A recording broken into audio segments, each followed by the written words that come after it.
जी नमस्कार।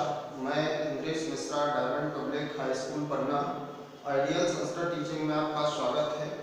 बच्चों class tenth आज हम देख रहे हैं चतुर्दश पाठ 14 पाठ समयस्य सदुपयोग।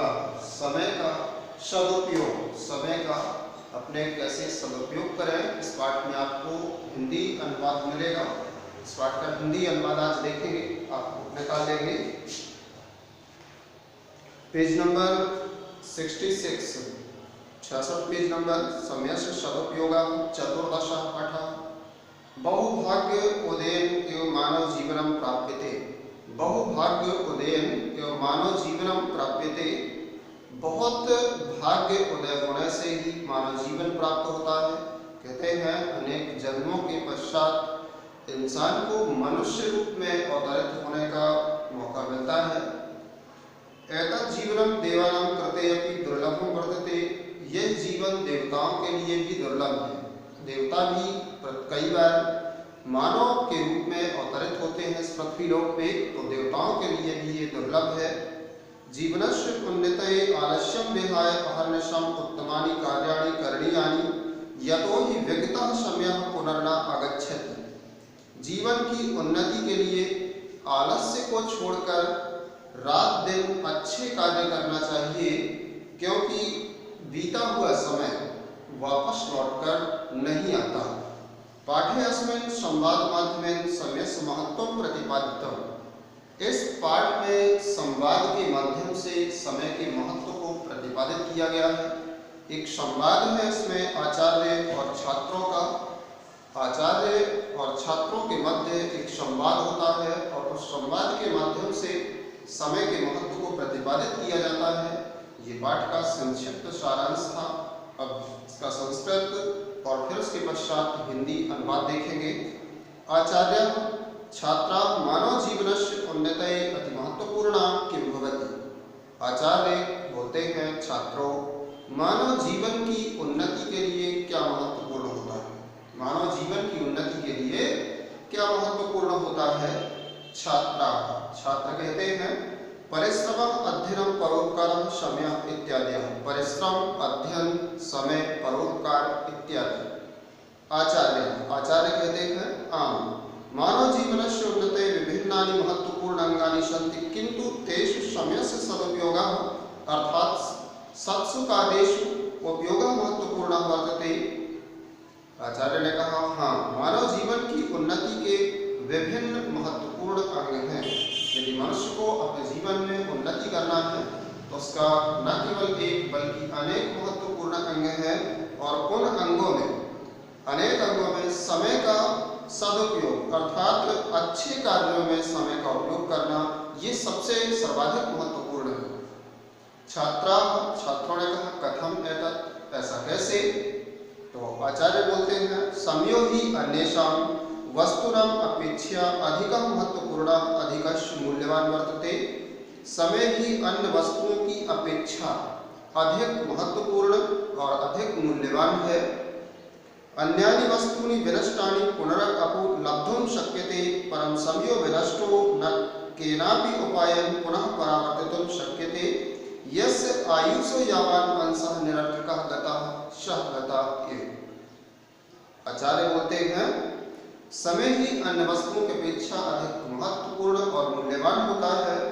अन्य वस्तुएं नष्ट होने पर पुनः प्राप्त की जा सकती है। अन्य कोई वस्तु है, यदि वह एक बार नष्ट हो जाए तो उसे वापस प्राप्त किया जा सकता है उसी रूप में, किंतु समय यदि एक बार नष्ट हो जाए, बीत जाए, निकल जाए, तो फिर वो वापस नहीं आ सकता। जिसकी आयु का जितना भाग निरर्थक व्यतीत हो गया वह बेकार गया ही, वो वापस नहीं आ सकता। छात्रा जनाः समयस्य दुरुपयोगं कथम कुर्वन्ति। छात्रों ने कहा लोग समय का दुरुपयोग कैसे कैसे करते हैं। आचार्य जनाः द्विधा समयस्य दुरुपयोगं कुर्वन्ति व्यर्थयापनेन अकार्य कारणेन च।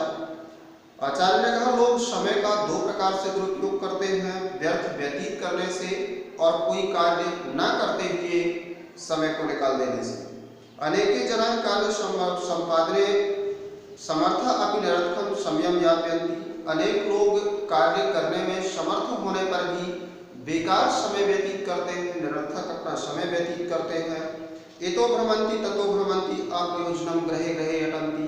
वे यहाँ घूमते हैं वहाँ घूमते हैं, बिना किसी कारण के घर घर बैठते हैं। न ते स्वार्थाय एव किंचित कार्यं कुर्वन्ति न वा परार्थाय एव। न तो वो अपने स्वार्थ के लिए कुछ करते हैं और न ही परार्थ के लिए कुछ करते हैं। देव दुर्लभम मानव शरीरम लब्ध्वा ये नाध्ययनं कुर्वन्ति न धर्मम् आचरन्ति न धनम् उपार्जयन्ति न वा मुक्तये प्रयासं कुर्वन्ति तेषां जन्म निरर्थकं भवति। तथा इयं कर्मभूमिः एतादृशानां निष्क्रियाणां भारं वोढुं न इच्छति। देव दुर्लभ इस मानव शरीर को प्राप्त करके जो अध्ययन नहीं करते हैं, धर्म पूर्वक आचरण नहीं करते हैं, धन अर्जित करने का कोई प्रयास नहीं करते, मुक्ति के लिए प्रयास नहीं करते हैं, उनका जन्म निरर्थक होता है। और ये जो कर्म भूमि है, इस प्रकार के निष्क्रिय लोगों के भार को होना नहीं चाहती। यह कर्म भूमि है पृथ्वी, यहाँ जो कर्म करता है वही अच्छे फल प्राप्त करता है। और इस प्रकार जो अपने कर्म को नहीं करते, निष्क्रिय होते हैं, तो यह कर्म भूमि भी ऐसे लोगों के भार को होना नहीं चाहती। छात्रा आचार्य ये जनां जीवने समयस्य सदुपयोगं न कुर्वन्ति ते कां क्षतिम् अनुभवन्ति। हे आचार्य, जो जीवन में समय का सदुपयोग नहीं करते, उनको जीवन में क्या क्षति अनुभव होती है? हे आचार्य, छात्र पूछते हैं, जो जीवन में समय का सदुपयोग नहीं करते हैं, उन्हें क्या क्षति अनुभव होती है? आचार्य ने कहा, ईदृशाः जनाः केभ्यः न रोचन्ते न वा कश्चित् आश्रमं एव दातुमिच्छति। इस प्रकार के लोग किसी को अच्छे नहीं लगते और न ही कोई ऐसे लोगों को आश्रय देना चाहता है। सा यत्र गच्छति तथा बहिष्क्रियते सर्वत्र तिरस्कृतो भवति। इस प्रकार के लोग जहाँ जाते हैं वहाँ से बाहर किए जाते हैं और सभी जगह ऐसे लोगों का अपमान होता है। किम अधिको पितरो अपि एतादृशां तनयं नाभिनन्दतः का पुनरन्येषां बन्धुबान्धवानां वार्ता। अधिक क्या कहें, माँ और पिता भी ऐसे पुत्रों का, ऐसी संतान का स्वागत नहीं करते हैं, अन्य भाई बंधुओं की तो बात ही क्या। छात्र कहते हैं, आचार्य ये जनाः जीवने समयस्य सदुपयोगं कुर्वन्ति तेषां जीवनं कथं भवति। हे आचार्य, जो लोग जीवन में समय का सदुपयोग करते हैं, उनका जीवन कैसा होता है? तो आचार्य कहते हैं, ये जनाः कदापि समयस्य दुरुपयोगं न कुर्वन्ति सदैव कार्यसंलग्नाः तिष्ठन्ति न च परिश्रमात् आत्मानं गोपयन्ति तेषां सुखे निर्वाहो भवति। जो लोग जीवन में समय का सदुपयोग करते हैं, हमेशा अपने कार्य में लगे रहते हैं, परिश्रम से स्वयं को छिपाते नहीं हैं, उनका जीवन बहुत ही सुखपूर्वक निर्वाहन होता है।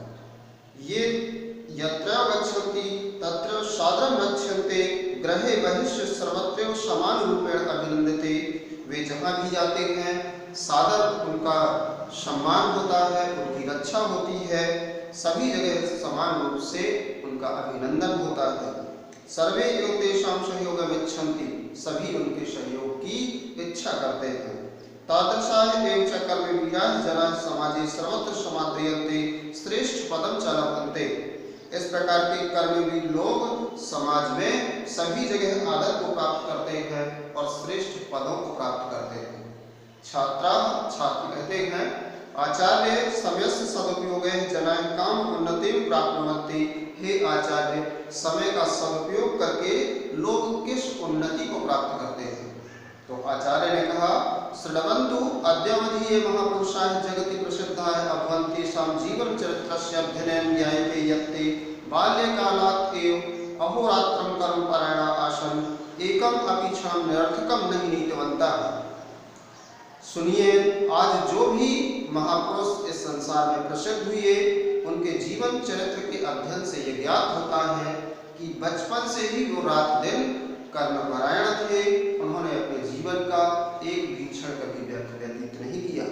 कार्यं व साधेयं देहं व पातेयं इत्येव तेषां लक्ष्यम् अभूत्। कार्य को प्राप्त करने के लिए इस शरीर को त्याग देना चाहिए। कार्य की सफलता के लिए कार्यं व साधेयं, कार्य की सफलता के लिए इस शरीर को त्याग देना चाहिए, यह उनका लक्ष्य हुआ। इसलिए उन्होंने अपने जीवन में जो है कर्म परायण रहते हुए अपने जीवन का एक भी क्षण व्यतीत नहीं किया और उनका जो नाम है वो प्रसिद्ध हुआ इस पृथ्वी तल में। एतस्मात् एव कारणात् अद्यापि गृहे गृहे तेषां गौरवगाथा गीयते आदर्श पुरुषाश्च मन्यते। इसलिए इस कारण से ही आज भी घर घर में उनके गौरवगाथा के गीत गाए जाते हैं और आदर्श पुरुष माने जाते हैं। यदि भगवान शंकराचार्य अहोरात्रं परिश्रमं न आकरिष्यत् समस्ते अपि भारते देवालयं न आभ्रमिष्यत्। यदि भगवान शंकराचार्य ने रात दिन परिश्रम न किया होता तो समस्त भारत में आज भी दिन और रात्रि का भ्रम होता। स्थले स्थले विरोधिनां सिद्धान्तं न आखण्डिष्यत् तर्हि पुनः भारते वैदिक धर्मस्य प्रचारः न अभविष्यत्। यदि जगह जगह उन्होंने विरोधियों के सिद्धांतों का खंडन नहीं किया होता तो आज भी वैदिक धर्म का प्रचार भारत देश में नहीं होता।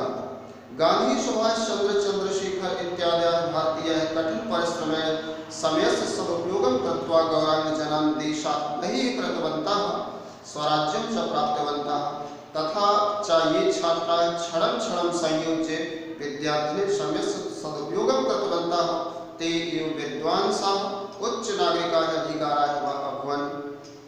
गांधी सुभाष चंद्र चंद्रशेखर इत्यादि भारतीयों ने कठिन परिश्रम से समय का सदुपयोग करते हुए अंग्रेजों को देश से बाहर किया और स्वराज्य को प्राप्त किया तथा जिन छात्रों ने एक एक क्षण एकत्र करके विद्याध्ययन में समय का सदुपयोग किया वे ही विद्वान उच्च नागरिक और अधिकारी हुए। छात्रा आचार्य प्रकृति अपि किम समयस्य पालनम शिक्षयति। हे आचार्य, क्या प्रकृति भी समय के पालन की शिक्षा देती है।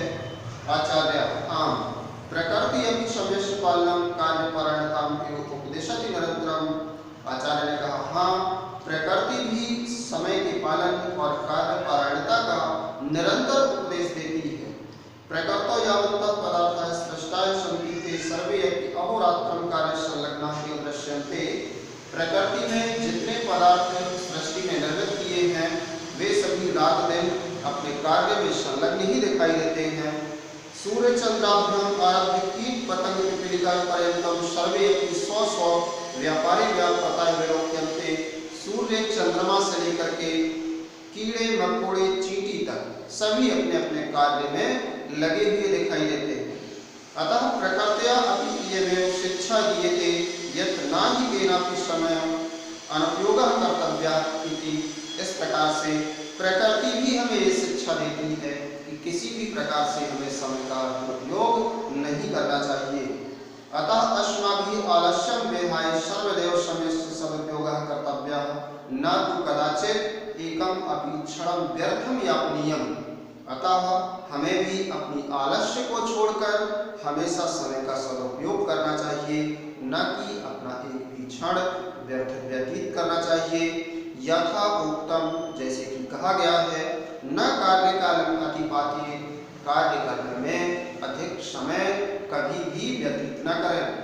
अपना जो कार्य है अति शीघ्र ही उसे समाप्त करें। कार्य करने में अधिक समय न कार्य कालम अतिपाति, कार्य करने में अधिक समय नष्ट न करें। इस प्रकार से समय का सदुपयोग इस पाठ का हिंदी अनुवाद था।